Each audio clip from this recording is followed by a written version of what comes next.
AS, a BS, and an MS, all in the area of fisheries from different Idaho schools.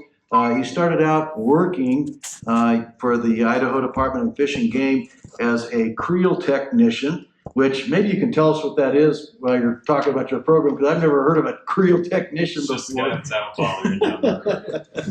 Anyway, Tucker's going to talk to us tonight about what's going on here with their management plans, with the Idaho Department and Fish and Game's management plans for the Wood River Valley, for the Wood River, and for Silver Creek. So with that, please join me in welcoming Tucker Brauer. Thank you. Yeah, thank you for that awesome introduction.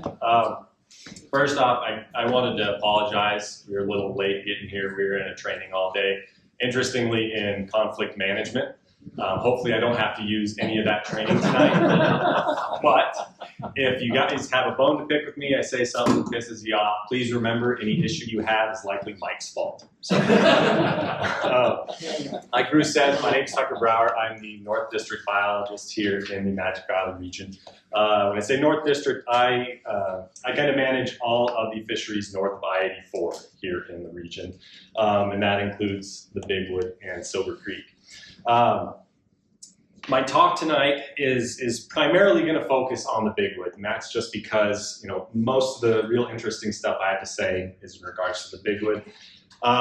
But I've prepared a short presentation kind of when we get done with that conversation on Silver Creek, and that's just going to focus on the most recent survey we completed there just last June.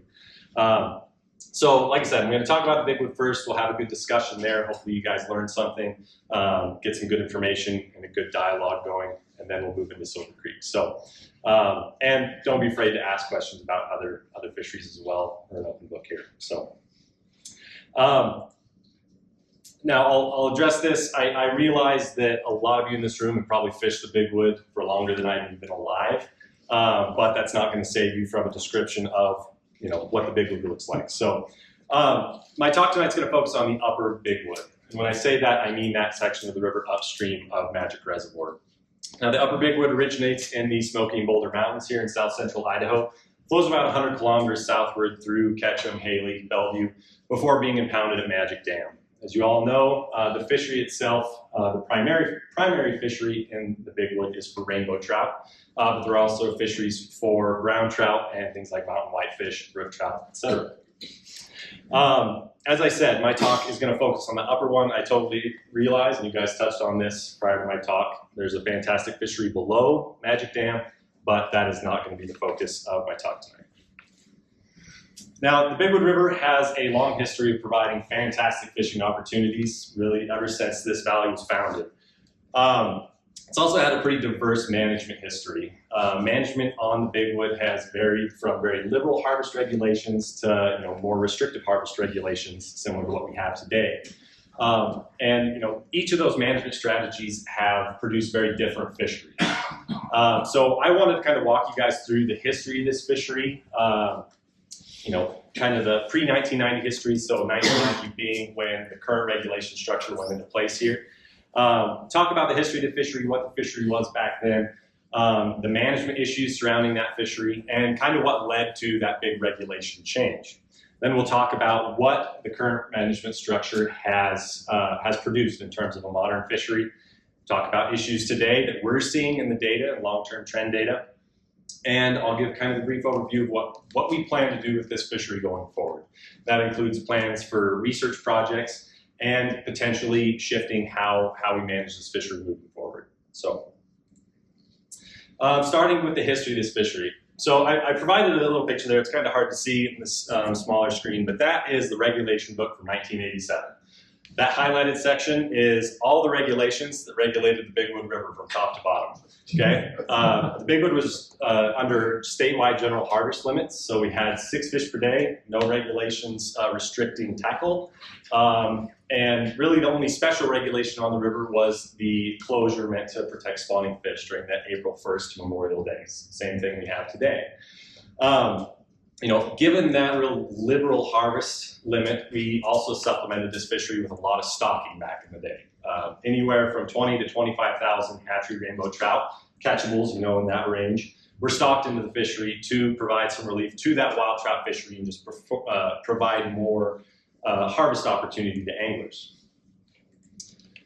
Now, given the level of harvest and a lot of other things that were going on in this fishery, anglers were very concerned about the health of this fishery prior to 1990. As I mentioned, overharvest was always at the forefront of a lot of anglers' minds. This fishery received a ton of exploitation. And you see a lot of fish being harvested, you're obviously going to be worried about the health of the fishery in the long term. Persistent drought conditions experienced throughout the West in the late 80s were also affecting the health of the fishery, as well as the effects of expanding development here in the Big Wood River Valley. Population was growing, and that was having some effects on habitat quality in the Big Wood. Given these concerns, Idaho Fish and Game implemented a 3-year research project from 1987 to 1989, led by Russ Thoreau, who used to be a biologist for us. To just address these concerns and determine if things were bad enough that they needed some kind of regulation change to manage the fishery going forward. This included population surveys, angler creel surveys, so just angler interviews, and habitat quality surveys. So this research found out a number of things. Namely, based on population dynamic surveys, it found that the fishery was actually in really good shape despite the level of harvest it was receiving. The fishery had a very quality size structure, so good size structure of fish, a lot of fish over that 16 to 20 inch range. That's what you guys want, big fish and a lot of them. Not surprisingly, there was fast growth rates. So fish were growing incredibly fast, and that growth rate rivaled other blue ribbon trout streams like Silver Creek and the Henry's Fork of the Snake. It did have a very high annual mortality rate, higher than normal trout populations.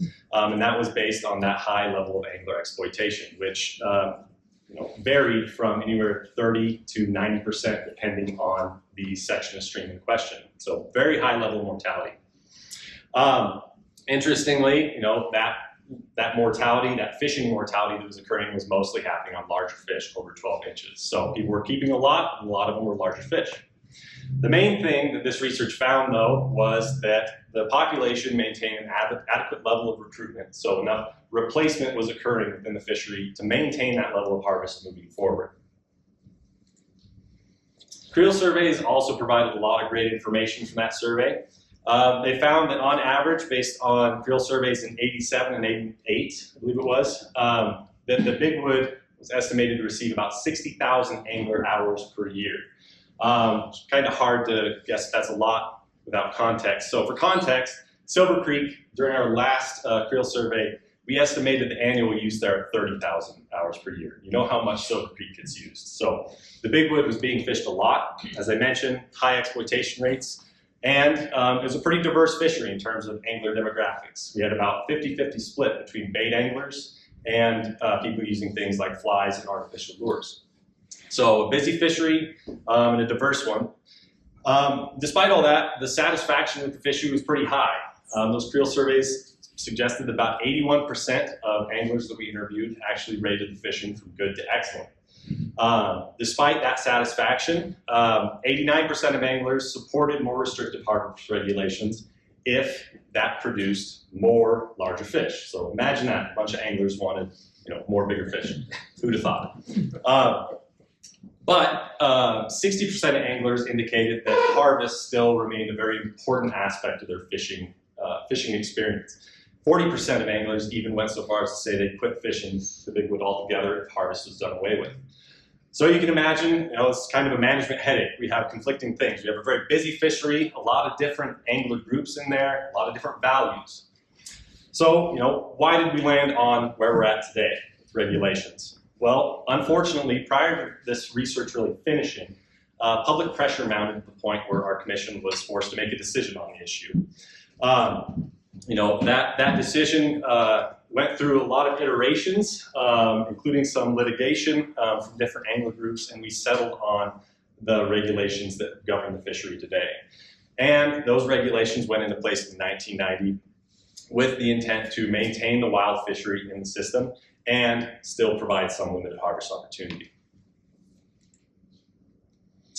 So where are we at today?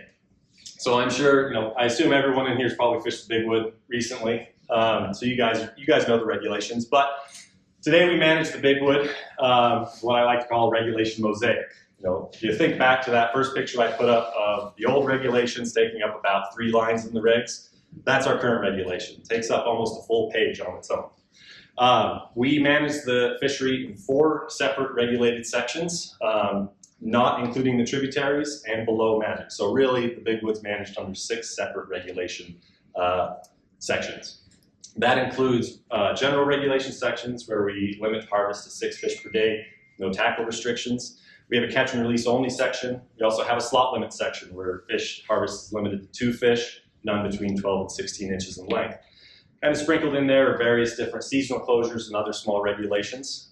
So overall, it's a pretty complicated regulation structure. Now, given that these regulations are a lot less, harvest friendly, we've also scaled back a lot of our stocking in the system. Today, we stock around 7,000 fish per year in this upper bigwood system. A fair chunk of that goes into tributaries. And another important note is compared to prior to 1990, since 2013, we only stock triploid trout in this system. So there's no hatchery fish naturally reproducing in the upper bigwood river. Or really should be anywhere statewide.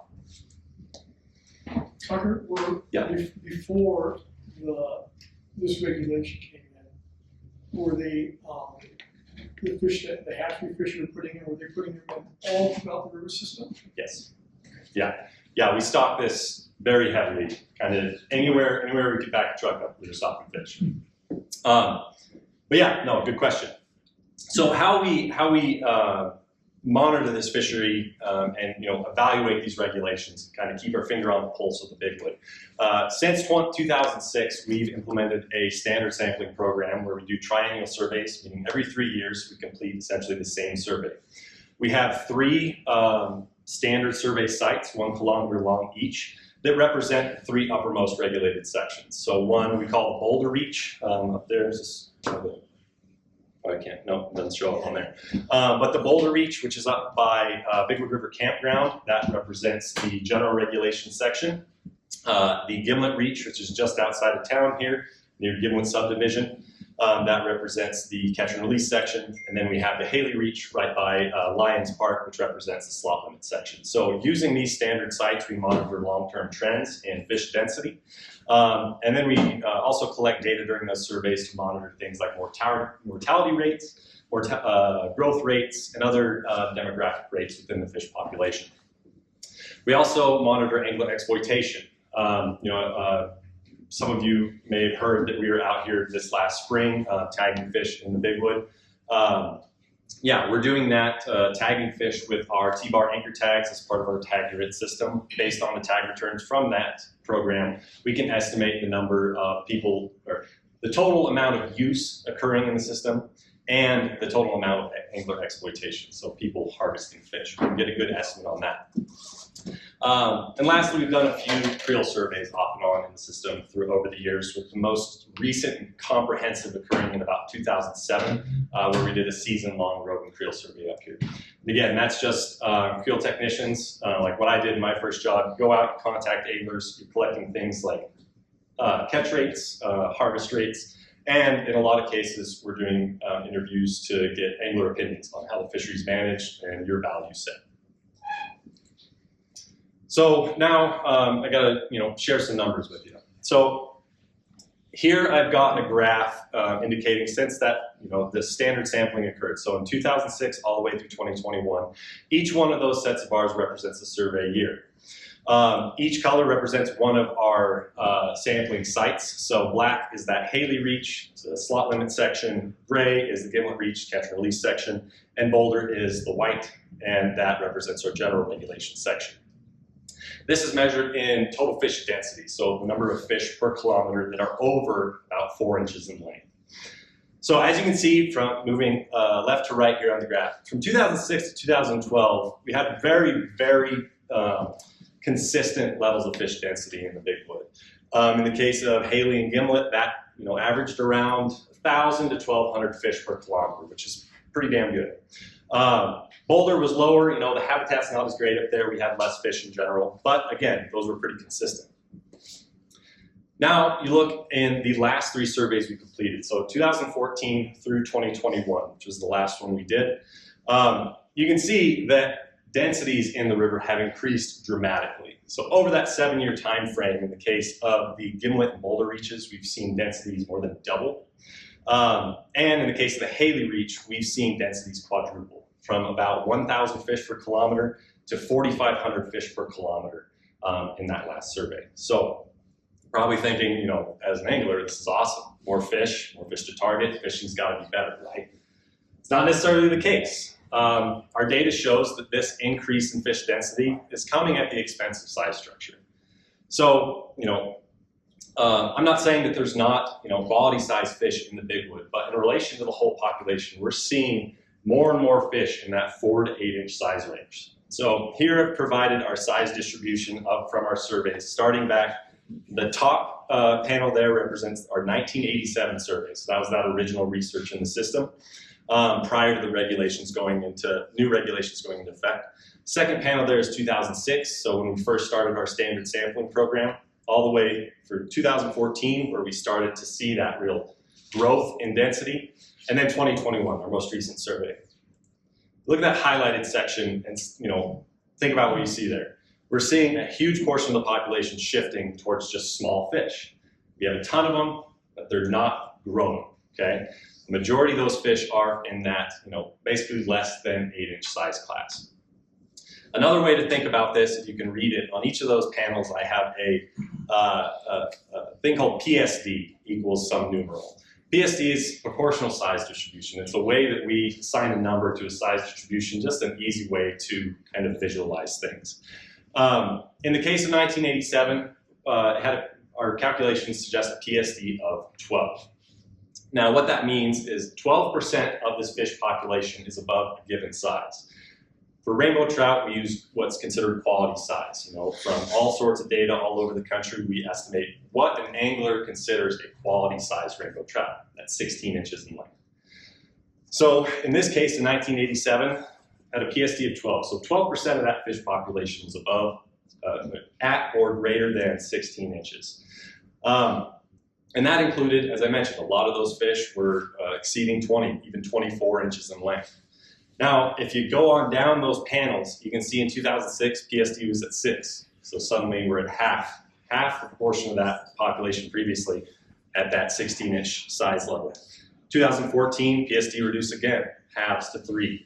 Our most recent survey, PSD is down to 2. So you can see that only 2% of the population, and we handled over 3,000 fish during that last survey to base this estimate on. Only 2% of that sample was above 16 inches, and no fish exceeded 17 inches. So it has changed quite a bit. May I ask a question? Absolutely. So even though the percent of larger fish out of all fish was smaller, the raw number of large fish is still higher, correct? Based on that It's pretty similar. It's Could you go back? Do you mind? Yeah, the raw number of large fish, it has stayed stable or increased a little bit. There are still fish in that size class out there. And more, it looks like. Yeah, but like I say, how we think about it is when you're out there, you're fishing for this, you're weeding through that left side of the graph to get to those larger fish. Oh yeah. This is in relation to the whole population, you know. Yeah. You know, you throw your fly out there, odds are your 8-inch fish is going to get to that fly before your 16-inch fish. You know? But again, we are seeing, you know, we're seeing those larger fish in that 12 to 16-inch size class, but we're not seeing those fish that exceed that and not anywhere near the numbers or proportion of the population that was prior to this regulation change. You have a question, sir? What would be a number you'd throw out there? 4 years, 5 years is the average lifespan of our rainbows in the Big Wood, would you guess? 5 years is like the max that we see. Yeah. You know, I think when we look at this too, we have to remember that in between 2014 and 2021, we saw one of the greatest spikes in any of our lifetimes in those adult fish because of the water event that we had. Mm-hmm. And so, you know, this is just a big general overlay. There's a lot that's happened in between. Absolutely, you know. And we've also had very poor water years in there, like this coming off of like 2020. So a lot of those fish, I believe it was 2020, 2021. A lot of those fish that you'd expect to have a really weak year class, instead we saw huge amounts of those small fish. Because So they thrive in the warm water. potentially. Yeah, so that was good for the future, but it was terrible for that year and the year after. Tucker, could you, this is probably a very naive question, but you mentioned in 1989 that fish were growing very quickly. Can you discuss how they're growing now? That's my next slide. The next slide. Sorry. Funny you should ask. No, it's fine. So yeah, in terms of growth. So what I've provided here is what we call von Bertalanffy growth curve. So this is just a way that we summarize individual fish growth in the system. So basically, I want you to focus on these two numbers as I explain this. So this is not the absolute maximum a fish can achieve in this population, okay? Each of those represents a number in millimeters that a fish can achieve. So that I've highlighted, each of those two equations represent what we call L infinity. So that is the mean theoretical maximum growth that a fish in a given population can achieve. So based on otolith aging that we conduct in our lab there at the regional office, we can assign ages to fish at certain sizes, so we know lengths at age, and we can fit this model to that data to determine what the average growth of the fish in a population is. So I provided just the last two surveys, so our VB curve from the last two surveys in 2018 and 2021. You can see in 2018, that first equation there, you could expect a fish, assuming it survived long enough, it could achieve a maximum growth of about 21 inches, a little under 21 inches in length. Fast forward 3 years, we've seen that growth rate reduce down to a maximum of a little over 16 inches. So about 4 to 5 inch loss in potential growth just over those last 3 years, that 7 that I mentioned in that increase in density. So this is suggesting to us that, yeah, we have a ton of mouths in this system. There's a ton of fish in here, and the problem is the pie that they're all sharing, all the biomass and food in this is getting split between a lot more fish, and it's coming at the cost of reduced growth and just smaller fish overall. Now, the last thing I wanted to cover, I'll quit talking about numbers here shortly, is mortality rates. So as I mentioned previously, prior to 1990, mortality rates in the system were really high. They're estimated to be up 73% on an annual basis in 1987, based on that survey. So 73% is a high level of mortality. So on average, in a healthy fish population that's being exploited by anglers, we figure about 40 to 50% annual mortality. And that means 40 to 50% of fish in that population are going to die in a given year. Most of the time, that's weighted towards younger age class fish that are getting eaten by all kinds of things, fish that just don't make it, defects, what have you. But again, that's what we're looking for in a healthy fish population. Now, based on our last survey estimate mortality in 2021, we estimated that mortality rate at 56%. So a little bit on the high side for a trout population. Not super far off that pre-1990 estimate, but lower. But the real interesting thing here is that prior to 1990, as I mentioned, you had 30 to 90% level of exploitation in the system, so a ton of harvest going on. Based on our creel surveys and our tag return data, exploitation in the system is less than 5%. Some batches of fish we tag, we get no returns on. The best guess is we have an exploitation rate of anywhere from 0 to 5% in the system. Effectively, nobody's killing fish in here and eating them. Now, that's interesting because based on that, that high level of mortality, despite nobody harvesting fish, we think that the mortality rate in the system is something called compensatory mortality. So, try to explain this again to you guys. So, and if I do a bad job of it, please ask questions. So, you have two different types of mortality kind of regulating a fish population. You have natural mortality, and that's the kind that I'm talking about. Fish just die, they get eaten, all kinds of stuff. Anything that happens outside of fishing pressure is considered natural mortality. Then you have fishing mortality. So what I'm talking about, angler exploitation rates. How many fish are getting taken out of a population due to angling? Now, On top of that, you can have different types of mortality, broader mortality. So you can have additive mortality or compensatory mortality. Additive mortality is what you see in a lot of things like largemouth bass populations, where there's pretty much a set mortality rate for that population. Outside of harvest, you're going to have, say, 30% mortality. As exploitation rises, that rises as well. Total annual mortality rises with it. In the case of compensatory mortality, that's not exactly what happens. So you have, say 56% level of total annual mortality in this population. As that level of exploitation rises, that level of natural mortality decreases to compensate for it. And just the opposite, as that mortality from fishing pressure lowers, natural mortality comes up, which leads to pretty constant mortality rates.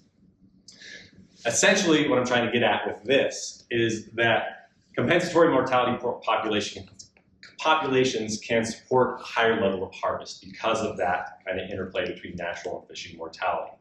And so from what we've seen from previous data prior to current regulations, when fishing mortality was so high, we know that this population is resilient to mortality, and we know that it could theoretically support a lot more harvest today. And just to mention, I told you that previous surveys found that recruitment was really consistent in this population, and the level of recruitment, so fish reaching that fishery, so growing to a size where they can be exploited by anglers, was consistent enough to support the level of use it received. It's still the case based on our data. So usually when you look at a fish population over a given set of year classes, you see dips. Really good, strong year classes might be like 2021 or 2016 when we had a huge water year. Fish responded, it was great. You see, was it 17? Yeah. You'll see a really strong year class there. Other years when you have poor water, year class is going to be weak because there just wasn't the resources there to get that fish population or get those fish to survive to a certain level where you guys can catch them. In this case, when you have pretty gradual decrease in your age structure like that, it suggests that they don't really see that really strong year class or weak year class, at least in this set, this 5-year stretch. So, this population recruits pretty consistently. And again, evidence that it can support a fair number of harvests, despite it not currently. Quick question. Yeah. Piece of data that seems to be missing is that, you speak to angler exploitation through creel dead fish, but see that most of us all catch and release in here. Your 6-7 inch fish that has been caught and released and stressed, and somebody wants to get their zebra midge out of it, or whatever. Hooking mortality, that's huge, with 60,000 hours on the river. So that's so first off, the 60,000 hour estimate was prior to 1990. We don't have great current data on the total level of use occurring in the system. But yeah, I get what you're talking about. I bet you my last dollar, it's more now. Right. Based on our research, and Mike's done a fair amount of work in this, looking at hooking mortality and assuming. I don't know, Mike. Do you want to? You handled the last talk regarding this. So this gets back to the conversation of compensatory versus additive. At a certain level of additional catch and release mortality, you're going to see additive mortality to the population, but we are nowhere near a level where there's having an impact from catch and release currently. How do you know that? Because the population's growing exponentially right now. But that's all under less than 100 centimeter. It's anything over 100 centimeters or millimeters. I mean millimeters. And so that means that the population is continuing to grow right now. So, and those are fish that are being caught. That's why we use 100 millimeters. So anything under that typically isn't caught by an angler, or not very often. And your mortality that occurs on most fish populations in terms of natural mortality, is that 0 to age 1 year class. So a big component of natural mortality each year is overwinter survival. So if you think about the 2021 abundance estimate, and if you can go back to that, I was going to talk about this if a question came up, but this is the perfect time. So somebody mentioned the fact that there's a lot going on between these 3 years, right? So that's why we do this, is because typically you catch that variability over that time frame. There's been a lot of work that identifies that 3-year surveys are the way to look at most trout populations. And so 2021 was a really bad year for overwinter because it was super low flows, because we had no snow on the mountain. And so it'll be interesting for us when we do the survey this fall to see if this plateaus and this comes back down, so that we kind of have an idea of what's going on with the population. If this continues to expand, that's going to be even more reduced growth, because we experienced one of the worst water years since the 1930s, and potentially may see another growth or another bump in the population. So there's still more to come, still more to learn. But if you look at, go to your density.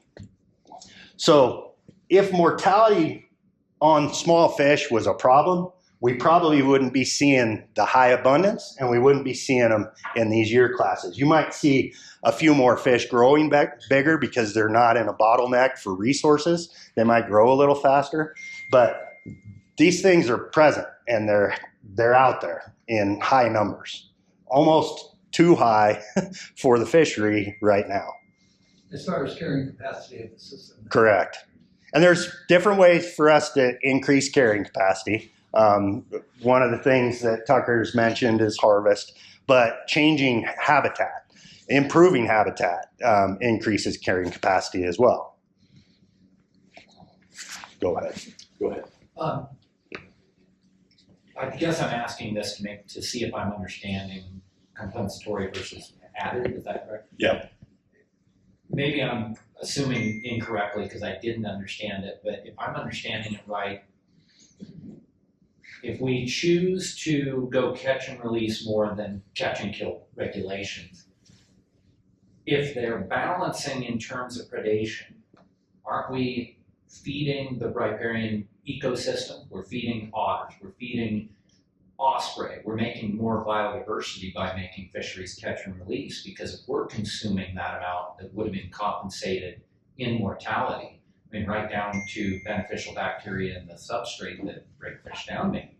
Is that incorrect? I mean, So you're wondering if, yeah, by not harvesting fish, you're making that resource available more to the ecosystem. correct. Is that, I mean, in theory, is that? Yeah, I mean, in this case, sure. I mean, you're not cropping off those fish. Essentially, they're dying naturally and going back into the system. Yeah. Somewhat. Yeah. So right now, the population is at a level that this is compensatory. So if there's increased predation, if there's increased hook and release mortality, that mortality number is not changing. So the population's varying between 40 and 60% natural mortality, because there's essentially no fishing mortality associated right now. And so if you increase harvest, even if it was bumped up to 10 or 15%, you're going to compensate, the population compensates by decreasing natural mortality. Because the things that cause competition between these fish in the system and in the environment, they're complex factors. So this small fish getting this bug versus this one not getting this bug, or this one getting 2 or 3, this one dying from the system. Well, if this one gets picked off by a predator, this one survives. Another component is we have, and this is something I've worked with the chapter, if you look at kind of the population growth, I think the trout rescue program has been a phenomenal resource and has provided good results for the system.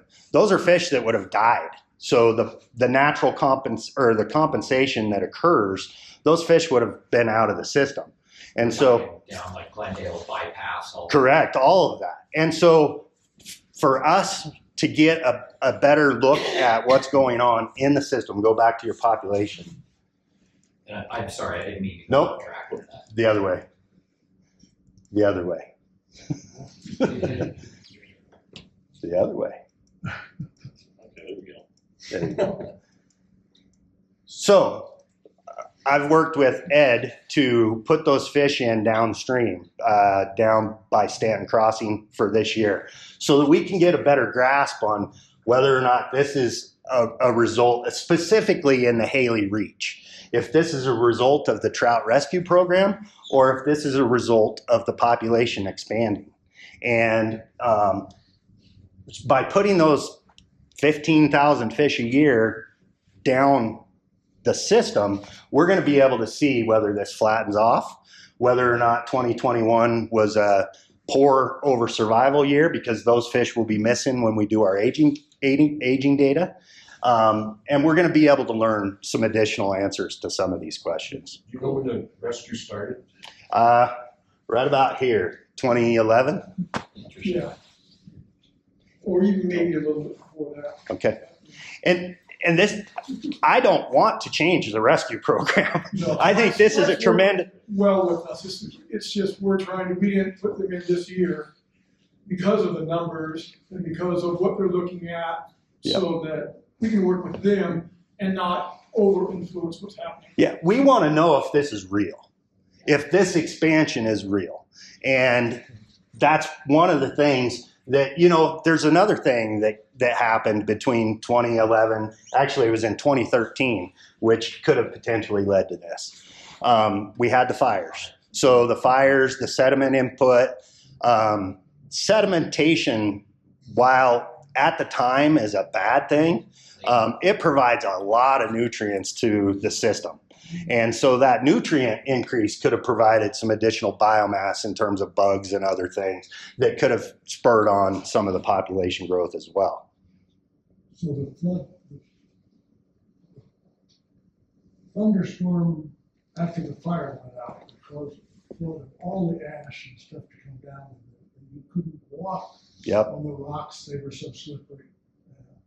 And I was going to ask a question, why doesn't that show up?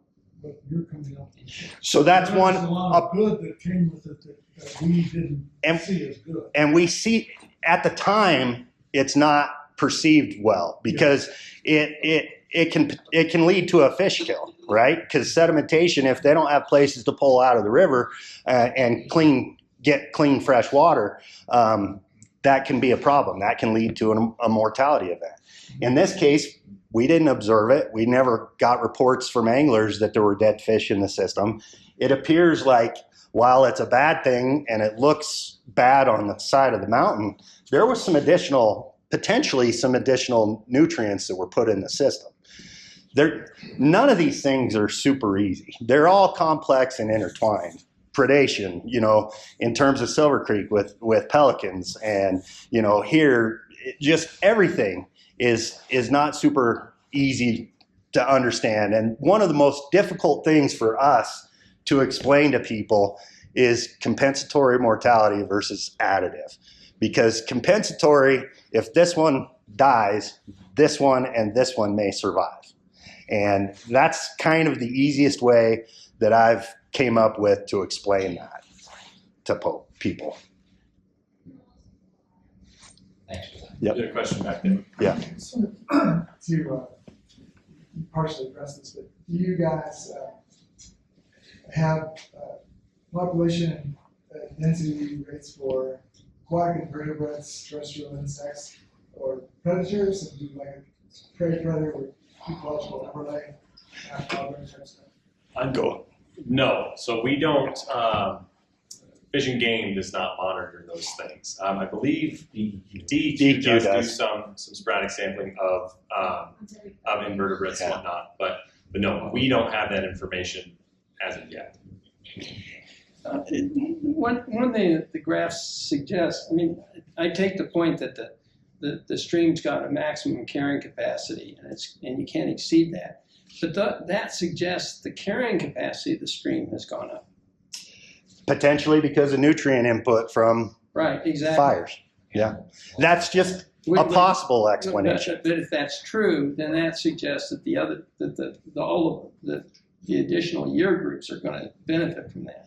Until nutrients start to taper off. If it's not a consistent Correct. nutrient impact. And that's part of the reason why these 3-year surveys are so important for us. We're like a normal population. We don't see this. Like a normal population, you might see some fluctuation like this over those 3-year periods because you're picking up those bad water years, the loss of overwinter mortality on age 0s and 1s from 2021. And we may see that in this next survey. But this is what you see when you see an expanding population. And we don't see this in very many places. The Big Wood right now is fairly unique in that regard. A great example of this, so when I talk about Silver Creek later, you really easily see those year class strain fluctuating over time, which we'll get to, but just keep an eye out for it. So these are your actual results. What are the results you're managing to? What are your goals for this fishery? Go ahead. So our goals are to provide a quality fishery. So basically, we want to provide a higher catch rate. So usually we look at things like number of fish per hour. And our general definition of a quality fishery is a fish per hour for anglers. And we're looking at providing that size of fish that we're short on here is that 12 to 16 inch size range. So that's essentially what we want to manage for in this fishery. How do you get there? Great question. We'll cover that here. Let's get through it. Yeah. A lot of these questions are in the presentation. Yeah. So no, that's great. You ask about how we manage for that. Let me see if I can get back through. I get. So going forward. So basically, the major point I'm trying to make with sharing this information with you guys is, this does not seem to be the same fishery it was prior to 1990. It's changed a lot. There's a lot of things going on. We're seeing strange things, and given that, it's our job at Fish and Game to take a new look at this fishery, and that means constantly evaluating based on our data the regulations and make sure that they are providing the fishery you guys want. You guys want high catch rates, good sized fish, right? Yeah. So that's our job. And what that means going forward for me is a lot of research that we have planned in this system over the next couple of years. A lot of that involves angler exploitation, more of that work. We need to get, fine-tune what the actual exploitation rate of these fish is. We need to know that because it's very important when we're determining harvest regulations or what have you. We've already begun that this last spring. We were out here in 6-7 feet of snow, wading up the river with backpack electric fishers, putting tags out. We're going to continue that this following spring. We also have, obviously every 3 years we do these surveys. 2024 is our next survey. We're going to obviously complete that survey, but take a finer scale look at things on a reach basis throughout our sampling sites. Using that data, I'm going to do a lot of modeling to determine different regulation scenarios, what different regulations could potentially produce in terms of fish quality in the Big Wood. The next step of that research is what I mentioned. We're managing this public resource for you guys. We need to know what anglers want, how you guys want to see this fishery managed, so we know how to manage for it. We can manage for big fish, we can manage for little fish, and a lot of them. We can do a lot of things. We have tools in our toolbox to make different things happen.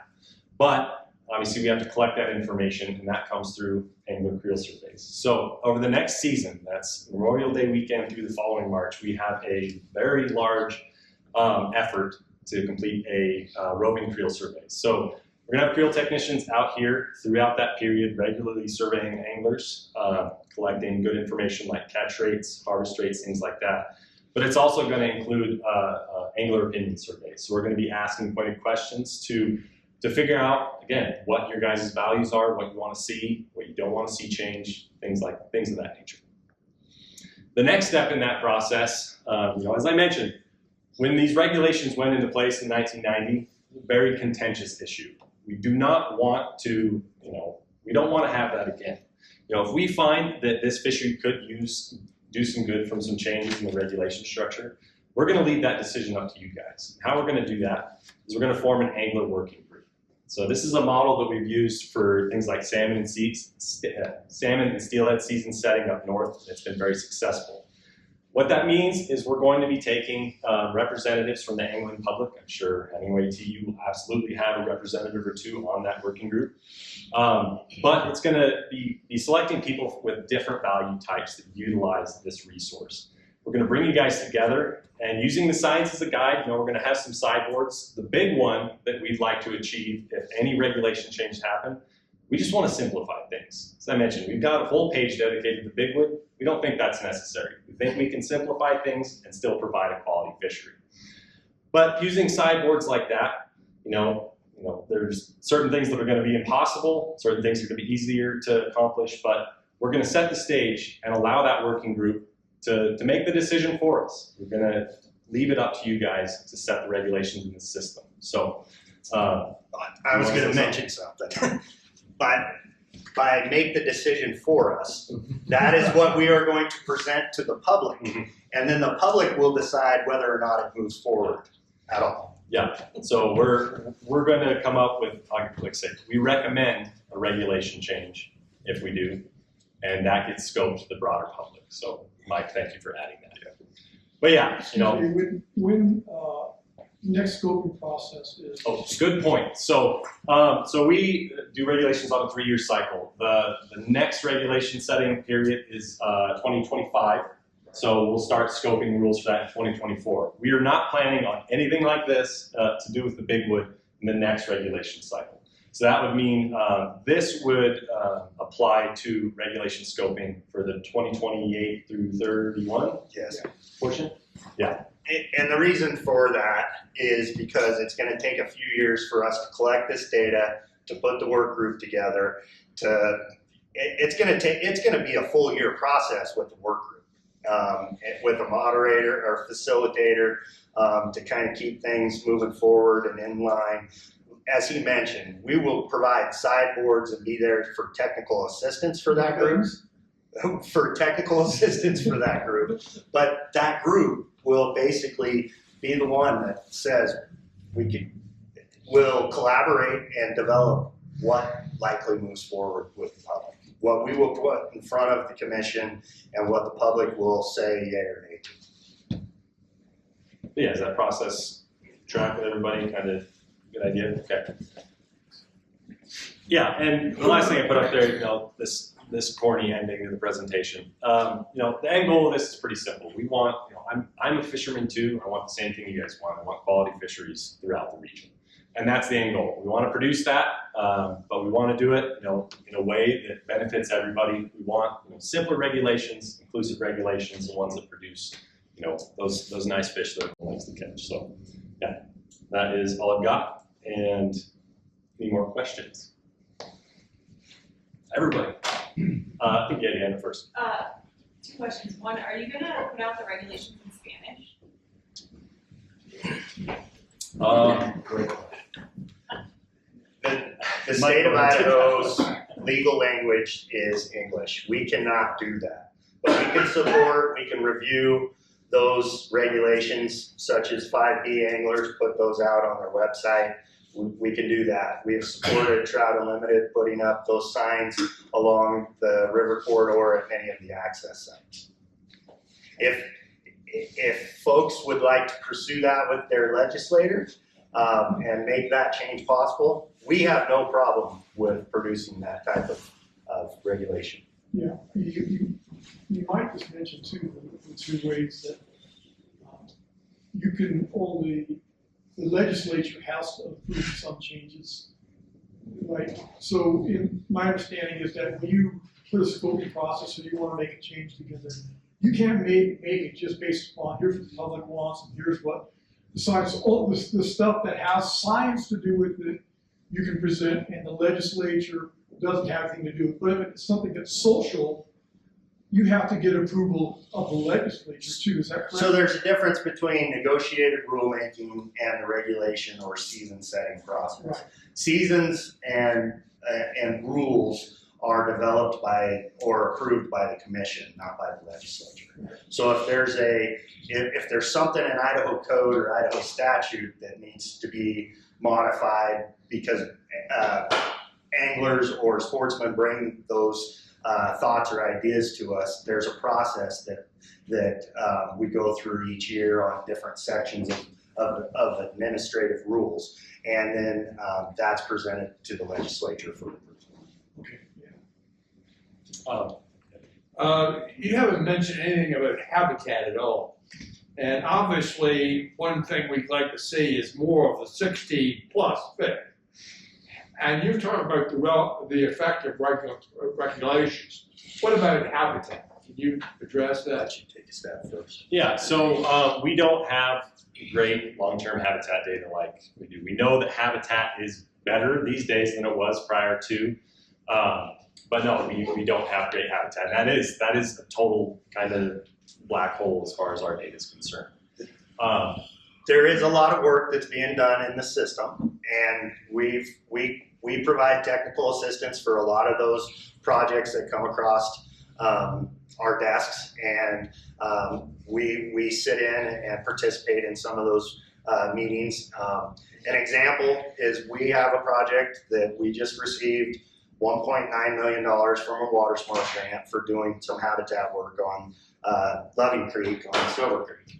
And so we will be doing some habitat work with private landowners and on some of the fish and game properties on Silver Creek. So habitat work is important.